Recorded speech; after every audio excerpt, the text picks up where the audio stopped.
Dans cette vidéo, je vais vous montrer l'utilité des points d'intersection dans Desmos.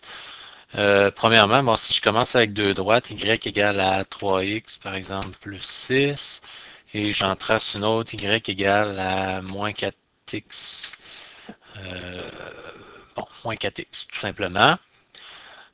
Vous voyez que si je vais dans mon graphique, présentement, si je zoome sur le point d'intersection, on ne voit absolument rien, mais aussitôt que je vais cliquer une fois, donc il va devenir en grisé pâle, puis quand je vais m'approcher, je vais avoir la coordonnée du point d'intersection.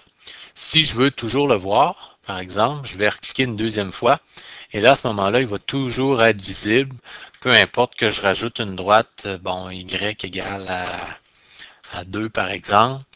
Donc, il va toujours rester visible.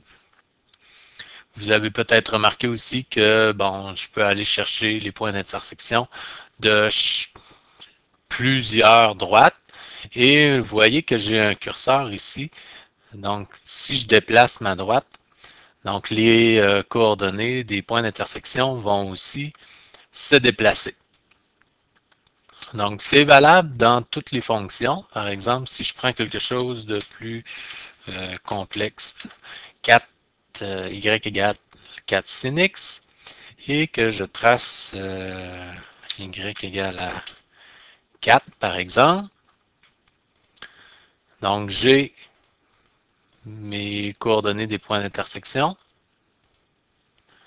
Je vais rapetisser mon zoom, voilà. Et si je déplace, donc lui, il n'a pas suivi. On va l'enlever tout simplement, probablement que j'étais juste un petit peu à côté.